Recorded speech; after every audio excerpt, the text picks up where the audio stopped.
미래를 보는 창, JTB. 안녕하세요. JTB 제이입니다.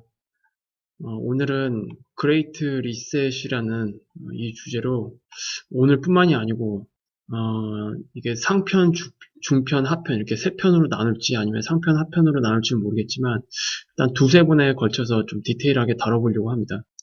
원래 제가 작년에 한번 예고를 해드렸었잖아요. 2021년 봄쯤에 한번 그 버블 붕괴, 부채 관련 이런 것들과 관련해서 좀 디테일하게 다뤄볼 예정이다라고 말씀을 드렸는데 이미 이 그레이트 리셋이라는 단어가 공식적으로 나오기 시작했기 때문에 이걸 좀 당겨서 시작하려고 합니다. 먼저 2020년 12월 타임지 메인에 이 단어가 올라왔어요.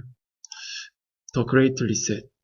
이 단어가 올라왔고 얘네가 이제 대놓고 예고를 하는구나 라는 생각이 들었는데 마침 이제 그 시기에 2021년 다보스 포럼 주제도 같이 정해졌거든요. 아마 다보스 포럼에 대해서는 뭐 주식에 관심 있는 분 또는 경제에 관심 있는 분은 다 아실 거예요. 세계 석학들이 매년 초에 이제 모여가지고 뭐 다양한 경제적인 문제들 그 외에 좀 더 폭넓은 주제를 가지고 토론하는 경제 포럼인데 2021년 다보스 포럼이 코로나 때문에 5월달로 연기가 됐거든요. 근데 주제는 정해졌습니다. 이거는 지금 다보스 포럼 공식 유튜브예요. 그리고 다보스 포럼 2021년 아젠다가 이렇게 정해졌다라고 이제 홍보를 하고 있어요. 그래서 2021년 다보스 포럼 주제 역시 더 그레이트 리셋 또는 이것을 월드 리셋이라고도 합니다. 그러니까 그레이트 리셋이라고 한다면 대단히 거대한 재설정이라는 뜻이잖아요. 직역하면. 근데 거대한 재설정이라는 뜻은 글로벌 리셋이에요. 그냥 어느 한 국가의 리셋이 아니고 글로벌 단위의 세계적인 리셋이다. 그래서 월드 리셋이다라는 표현으로도 쓰이고 있습니다. 아마 제 유튜브를 오랫동안 구독하셨던 분들은 다 알고 계실 겁니다. 언젠가 이거는 한 번은 겪어야 될 일이라는 거. 그렇다면 과연 이 그레이트 리셋에 대해서 누가 무엇을 어떻게 왜 하려고 하는지 굉장히 중요하죠. 어떻게 보면 누가라는 거는 이것도 대부분 다 알고 있죠. 글로벌 금융 엘리트라고 그냥 표현을 할게요. 그러니까 부의 피라미드에서 정상에 있는 그런 그룹들입니다. 그리고 무엇을 이거는 사실상 모든 자산이라고 보시면 될 것 같아요. 모든 자산. 그리고 어떻게 이거는 이제 윤곽이 나왔죠. 코로나19가 등장하기 전까지는 구체적으로 어떤 방식으로 이것을 진행을 할까. 그냥 대략적으로 제가 이렇게 말씀드렸죠. 버블 붕괴.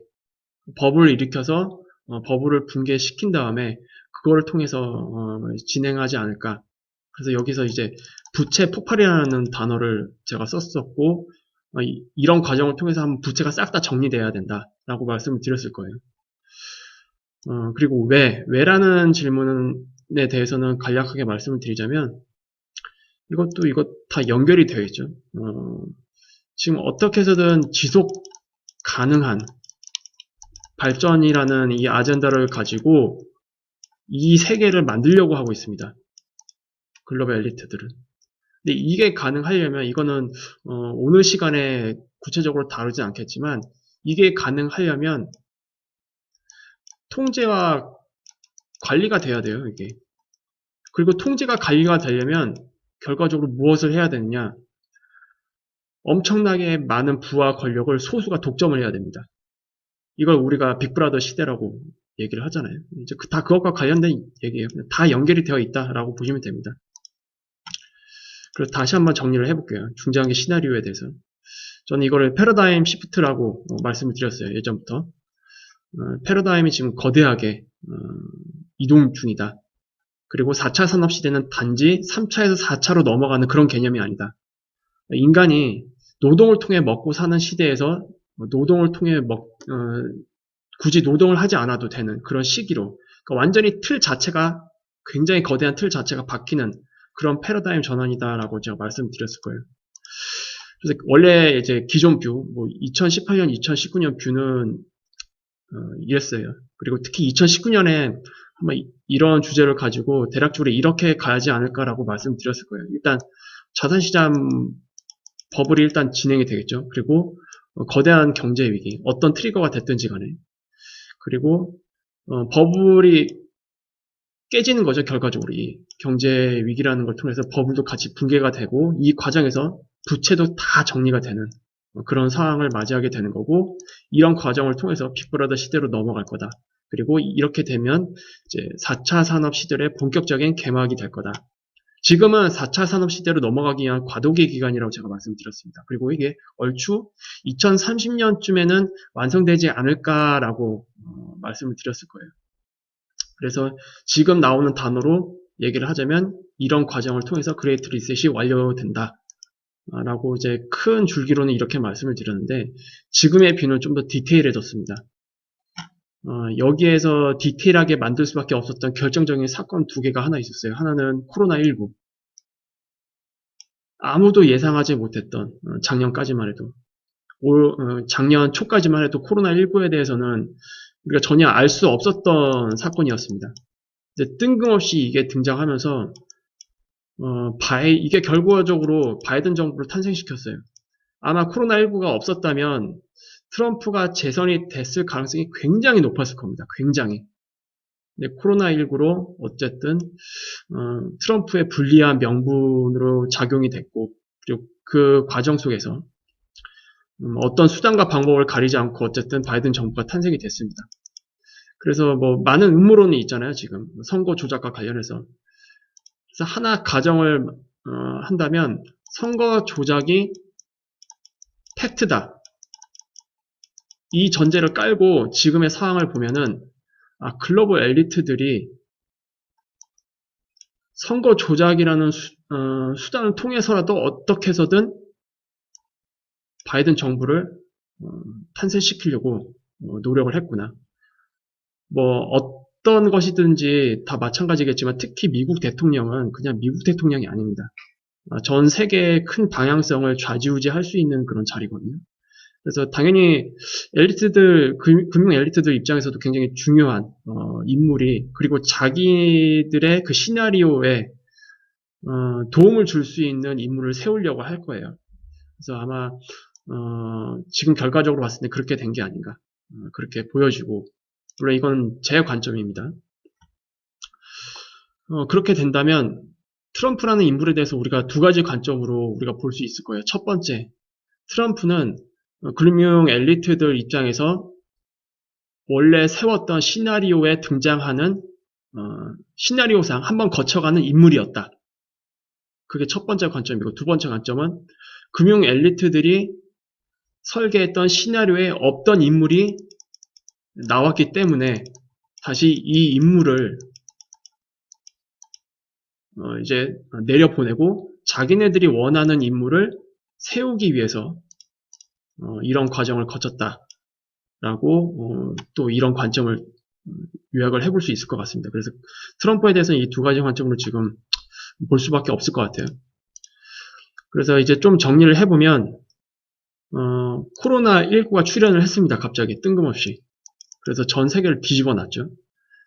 그래서 이 코로나19라는 거대한 사건 때문에 중앙은행의 정책도 마지막 레벨 MP3 정책 단계로 넘어가게 됐어요. 코로나19가 없었다면 MP3 정책 단계로 아마 넘어가지 않았을 거예요. 그래서 어쨌든 코로나19 때문에 중앙은행의 정책도 MP3 정책으로 바뀌었고 그리고 여기에는 MP3 정책에는 정부의 막대한 재정 정책이 추가가 되는 개념이잖아요. 그래서 정부의 막대한 재정 정책이 시행이 됐고 앞으로도 시행이 될 겁니다. 이거는 일회성이 아니기 때문에. 그래서 이 과정에서 탕감할 수 없는 부채가 생산이 되고 있습니다. 지금. 그리고 이런 과정 속에서 바이든 정부가 탄생함으로 인해서 구조적인 MMT 정책까지도 가능하도록 이렇게 만들어졌어요.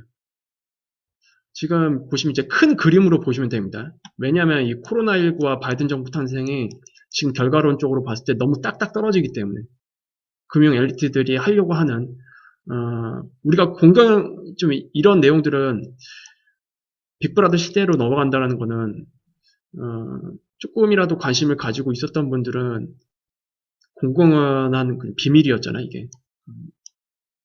어쨌든 이런 시기를 좀 가고 있는 흐름이 만들어지는 상황에서 너무 결정적인 사건이 딱딱 터지면서, 그래서 너무 이게 지금 그림이 완성돼가는 그런 흐름으로 가고 있으니까 이제 말씀을 드리는 거지만, 아마 대부분 알고 있었을 거예요. 근데 그게 과연 어떤 방식으로 어떻게 진행이 되느냐, 그거는 이제 우리 일반인 사람들 입장에서는 몰랐지만, 이제 2020년을 겪으면서 어느 정도 윤곽이 잡혔다라고 볼 수 있을 것 같아요.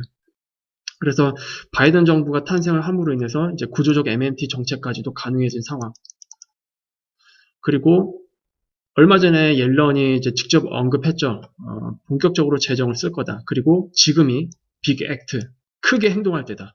왜냐하면 금리도 굉장히 낮아진 상태고, 그리고 이것 때문에 엄청난 재정 정책을 써야 되는데 지금 모든 환경이 크게 행동하지 않으면 안 된다.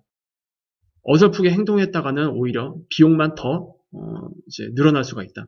그래서 과감하게 행동해야 된다라는 이야기를 했어요. 그리고 지금도 이제 다 알고 계시겠지만 버블이 이제 진행 중입니다. 지금 상태가 적정평가다라고 하시는 분들은 그렇게 많지 않을 거예요.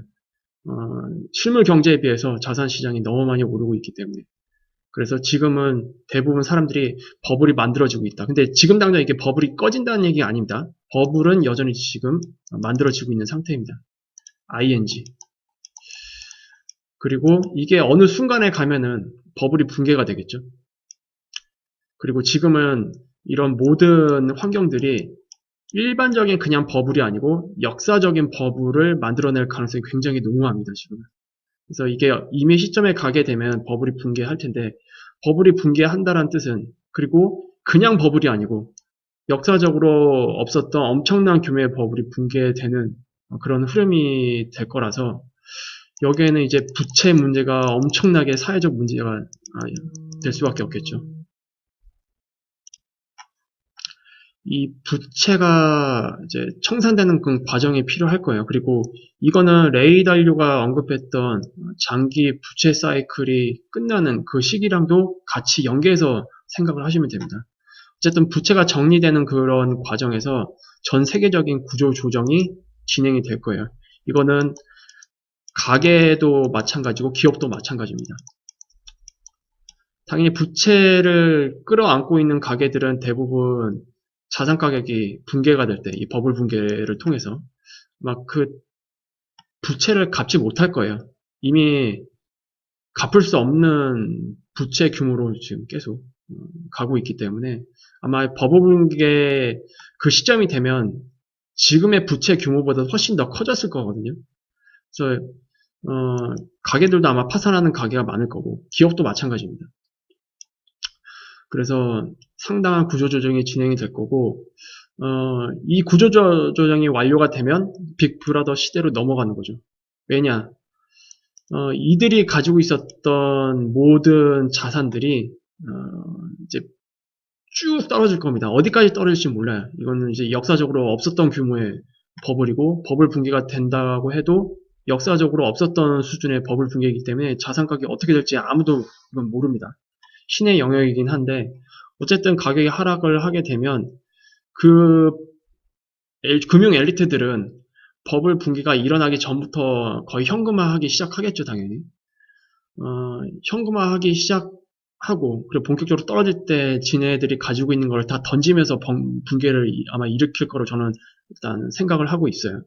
그래서 이 과정에서 자산 가격이 하락함으로 인해서 이들의 그 부는 급속도로 줄어들 겁니다.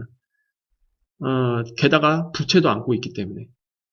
그러면 가게 파산하고, 기업들은 어떤 기업만 살아남을까요? 당연히 유동성이 충분히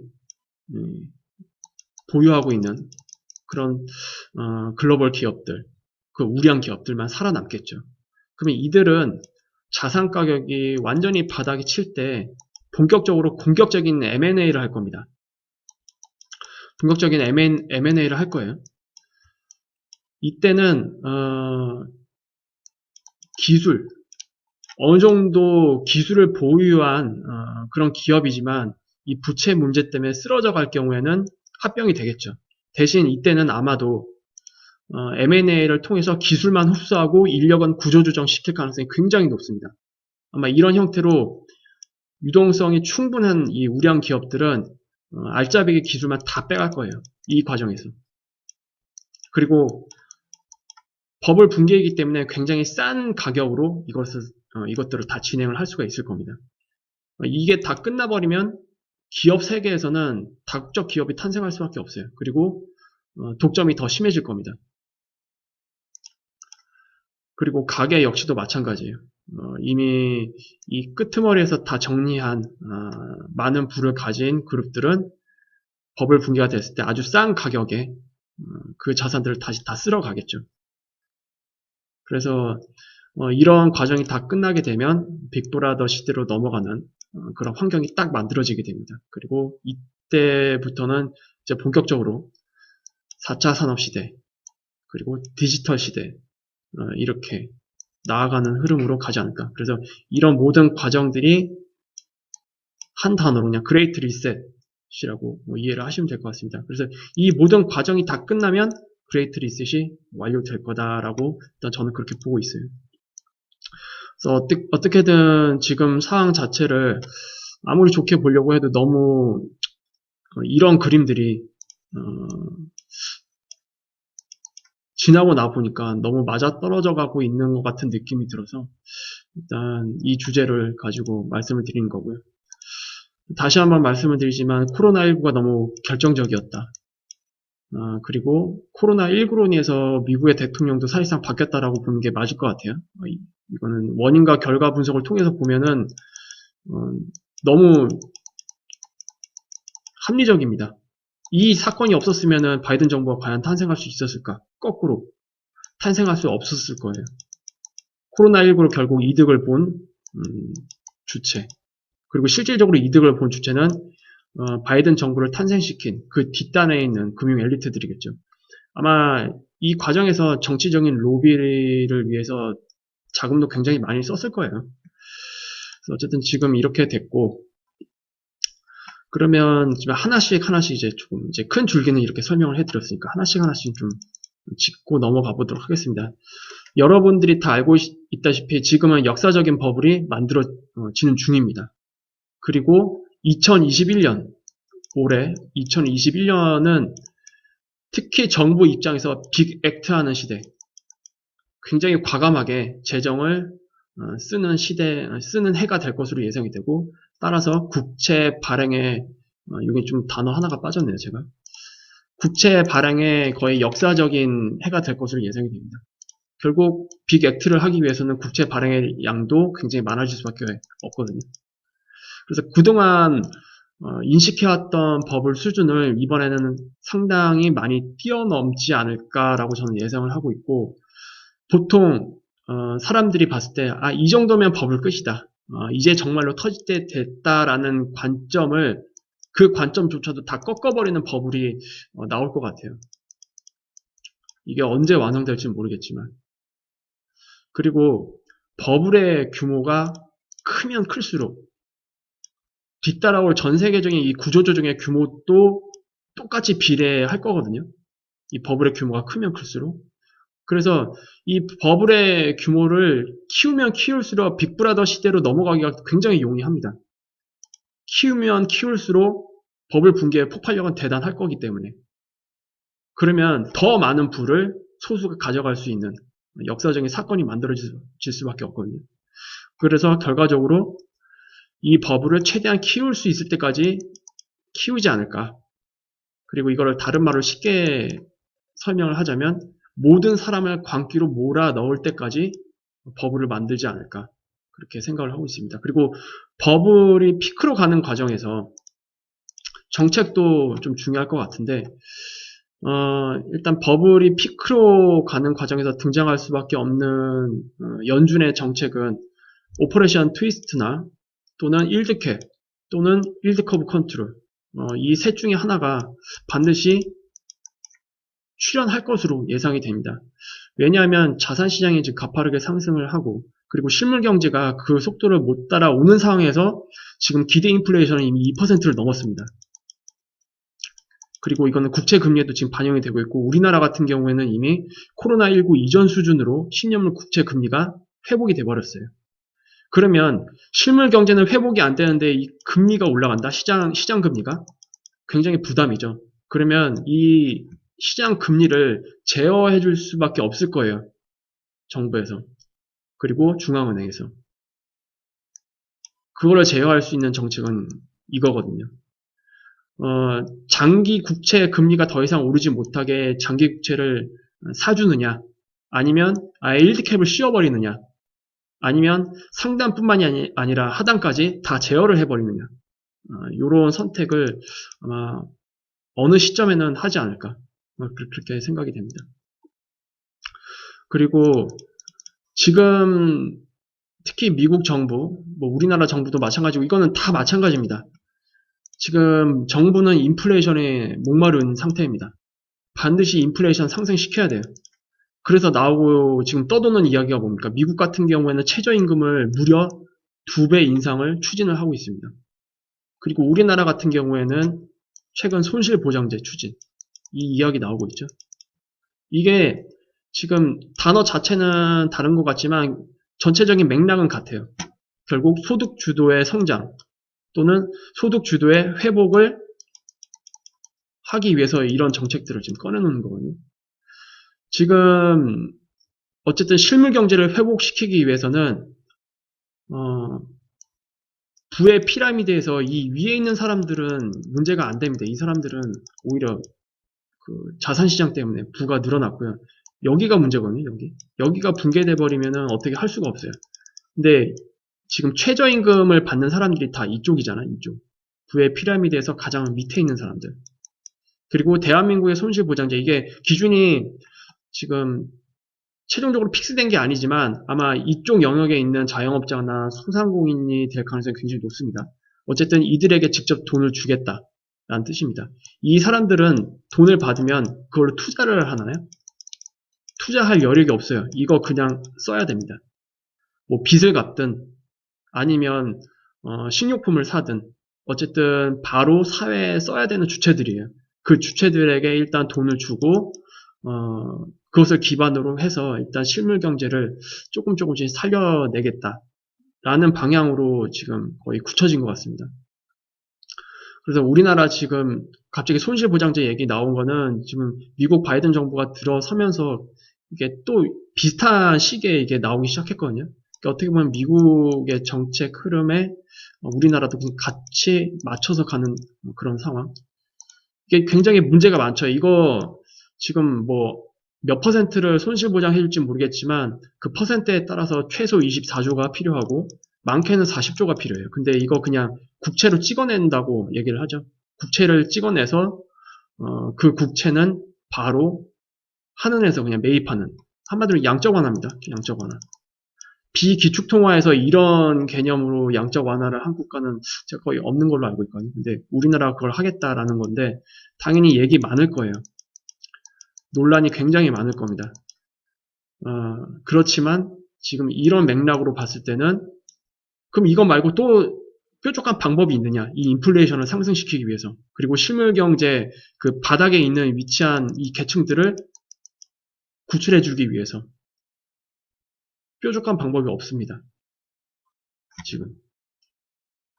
그래서 어쩔 수 없이 이런 방향으로 지금 가고 있는 게 아닌가. 그리고 이거는 반드시 인플레이션 만듭니다.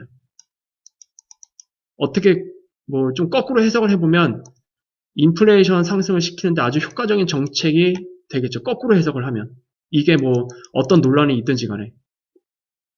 그래서 어쨌든 정부는 지금 인플레이션을 상승시키기 위해서 수단과 방법을 가리지 않을 것 같다. 그렇게 보시면 될 것 같아요. 그리고 결과적으로 이런 것들은 실물 경제에서 돈을 쓰는 주체들에게 돈을 주고 그 사람들이 돈을 쓰잖아요. 그럼 결국 이건 어디로 연결이 되나요? 기업 이익으로 연결이 되겠죠. 그러면 최종적으로 수혜를 입는 거는 또 다시 기업이 될 것이고 이런 기업에 투자하는 투자자, 자산 시장에 투자하는 그 사람들이 최종 그 결과물을 또 가져가게 되는 겁니다. 그래서 일단 지금은 자산 시장으로 들어가는 건 구조적으로 막을 수는 없습니다. 다만 자산 시장만 키우는 것보다는 자산 시장을 키울 수밖에 없다면 실무 경제도 같이 키우는 방향으로 어떻게 좀 해보려고 하는 그런 상황. 이 정도로 저는 이해를 하고 있어요. 그리고 이제 어떤 이미 시점에서 버블 붕괴가 될 텐데 버블 붕괴에서 무사할 수 있는 자산은 없습니다. 이때는 그냥 현금이 왕이에요.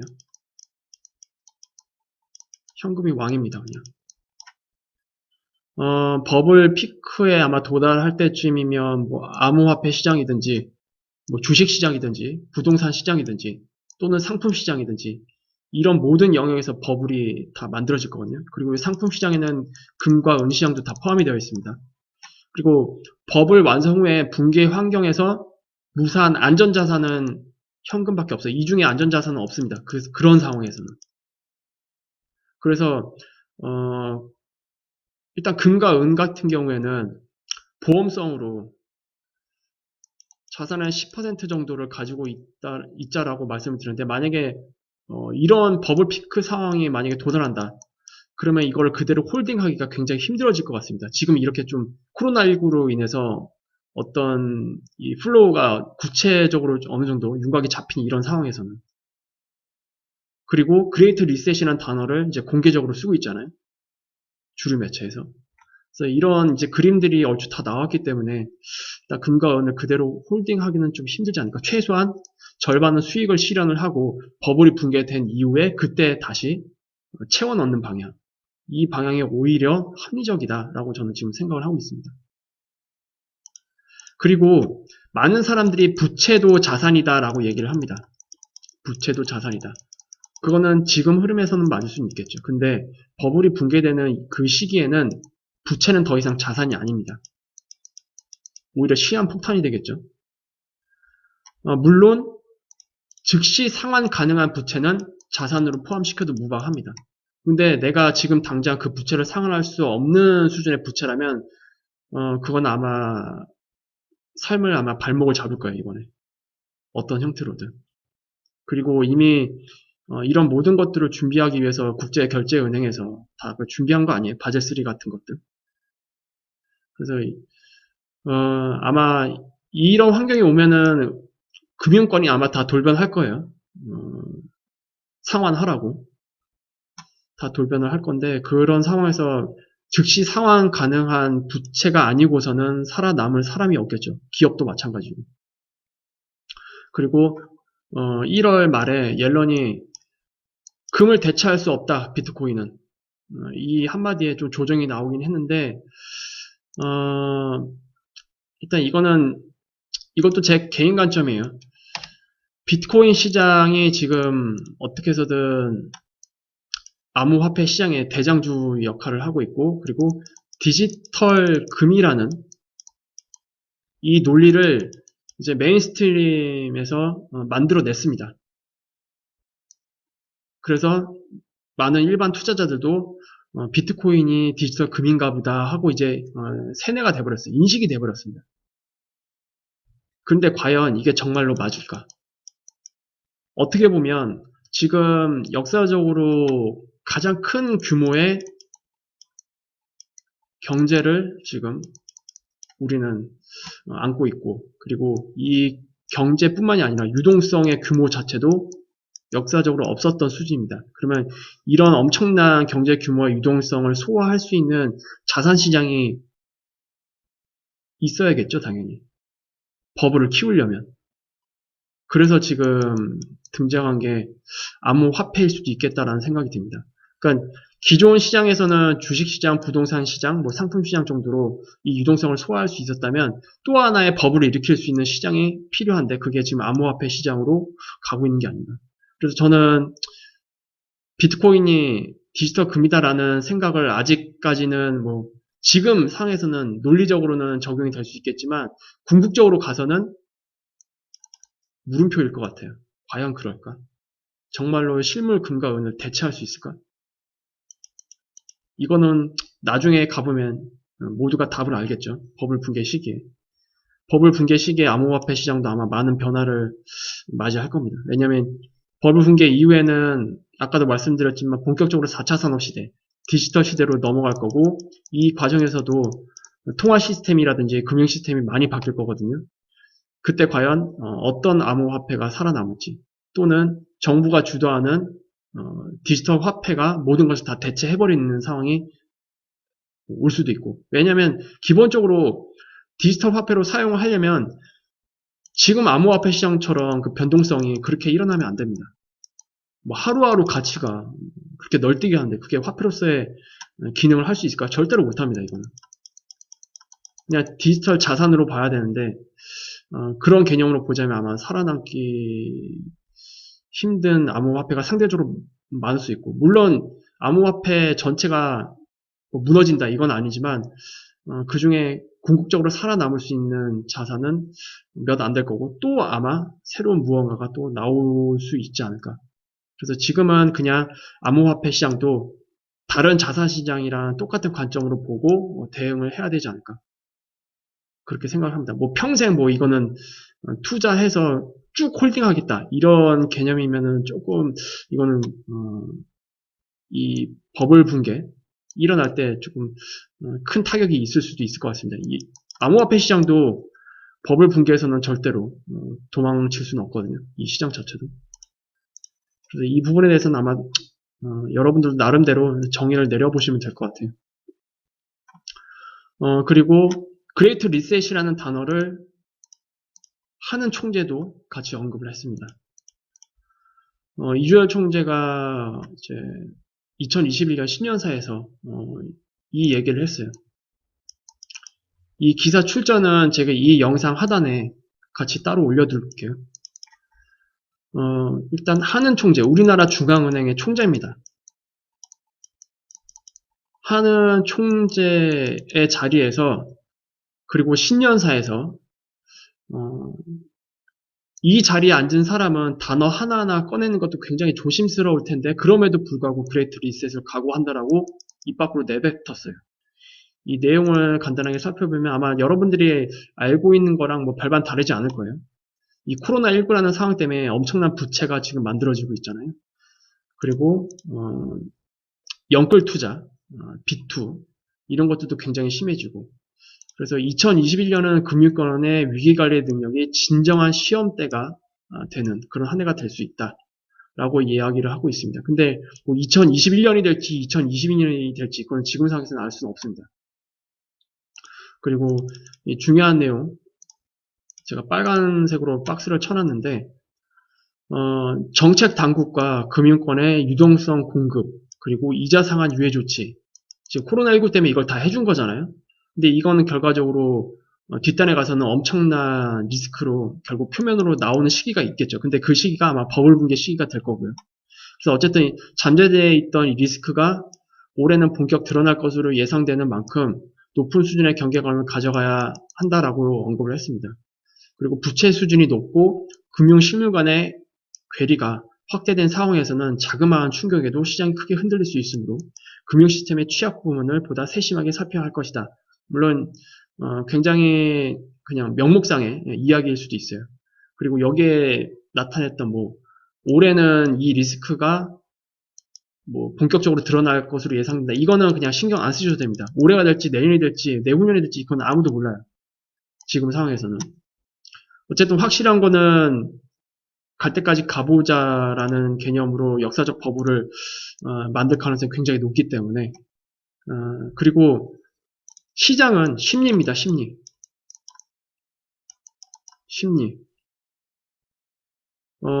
중앙은행의 정책 방향과 무관하게 시장에 참여하고 있는 모든 사람들이 이거 진짜 심각한 버블 상황인 건 맞긴 하다.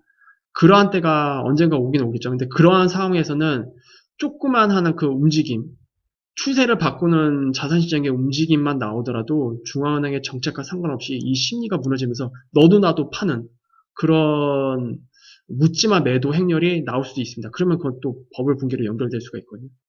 그래서 이것도 아마 좀 다음 시간에 한번 언급을 해 드릴 거긴 한데 일단 버블을 즐기되 취하지 말자가 가장 우리가 지금 가져야 될 마인드고요.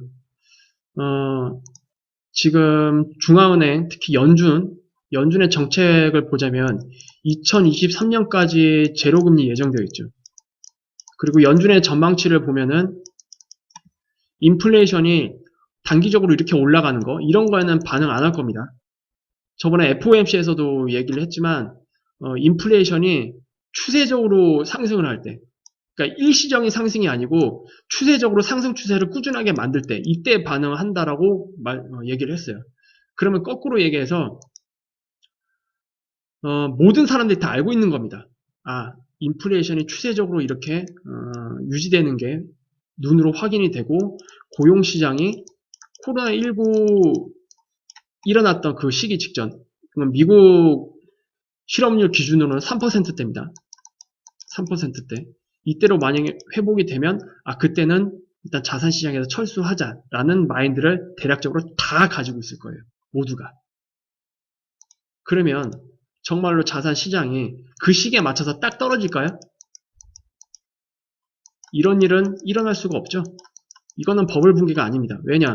모든 사람들이 연준이 긴축으로 돌아서는 테이퍼링을 시작하는 그 시기에 자산시장에서 자금을 어느 정도 회수하기 시작할 텐데, 그리고 이거는 지금 뭐 유튜브가 됐든 뭐가 됐든 정보가 굉장히 많이 공유가 되고 있는 시대에 살고 있잖아요. 그래서 아마 모든 사람이 알고 있을 거예요.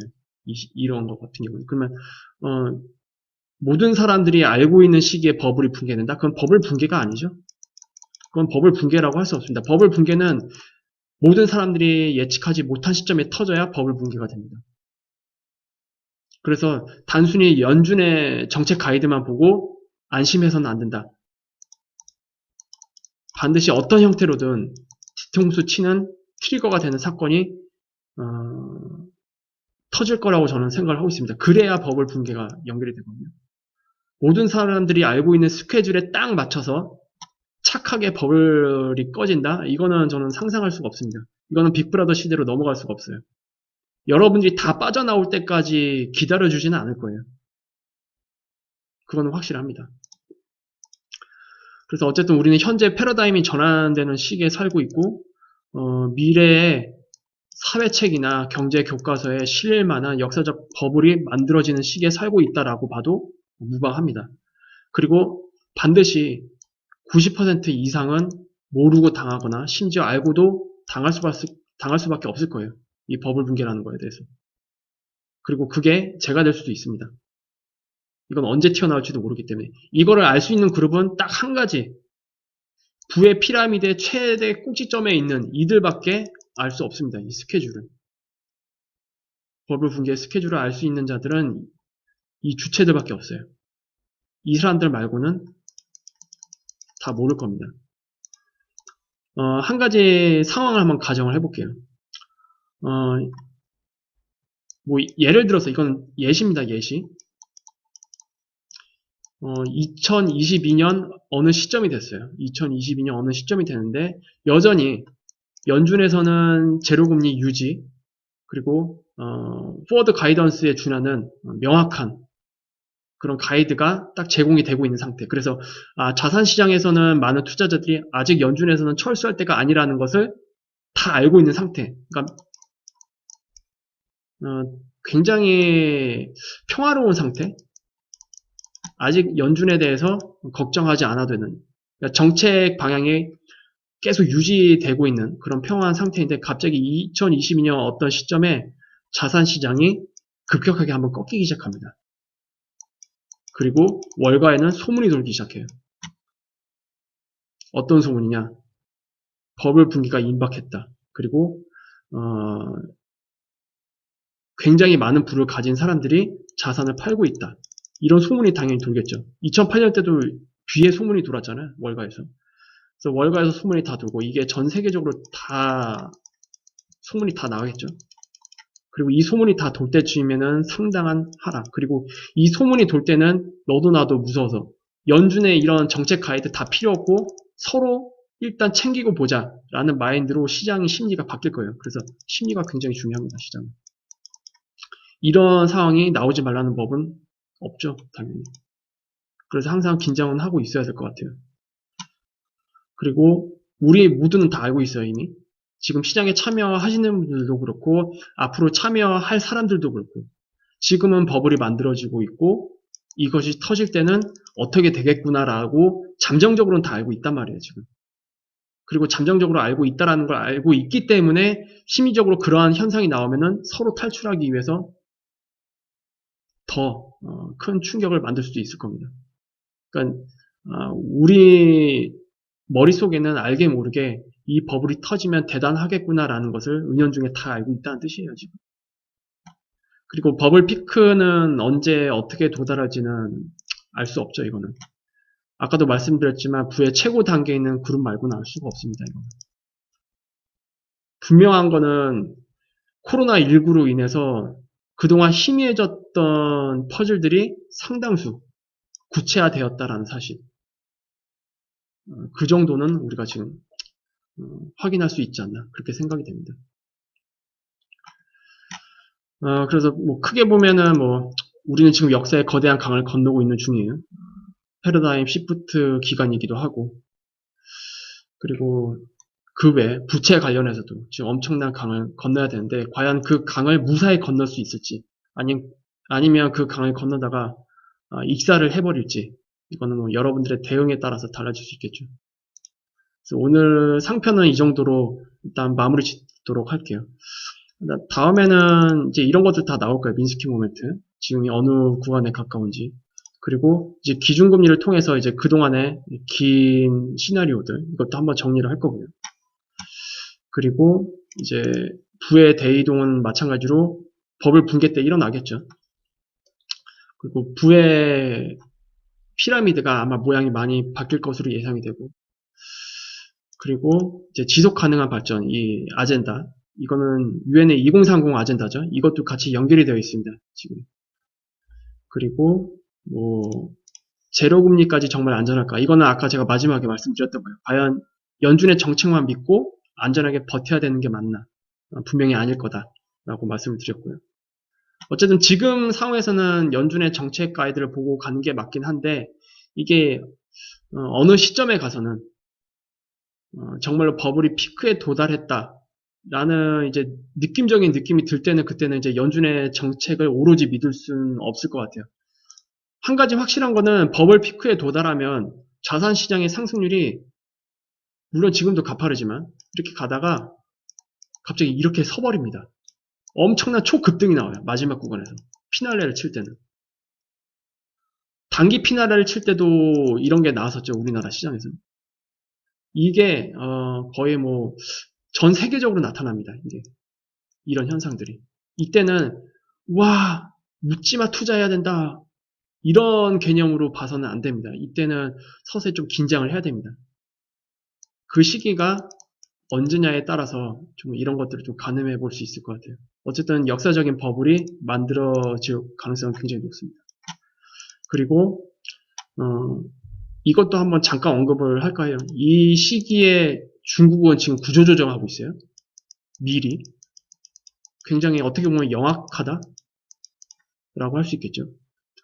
이 시기에 미리 어느 정도 구조조정을 해놓으면 나중에 정말 버블이 붕괴될 때 충격을 다른 나라에 비해서는 덜 받겠죠. 미리 어느 정도 부실 기업들, 은행들은 다 처분을 했기 때문에 지금 아마 이거 소식 많이 들려올 겁니다. 중국 쪽. 파산하고 있는 기업들, 은행들 있다라는 거. 이거를 나쁘게 봐서는 안 됩니다. 아, 중국이 머리 쓰고 있구나라고 보는 게 오히려 맞을 것 같아요. 아무튼 이 내용들도 아마 다음 시간에 한번 좀 다뤄볼까 생각을 하고 있습니다. 그래서 오늘 영상은 일단 이 정도로 마무리 짓도록 하겠습니다. 유익한 영상이 되셨다면 구독, 알람, 좋아요 부탁드리고요. 다음 시간에 다시 찾아뵙도록 하겠습니다. 감사합니다.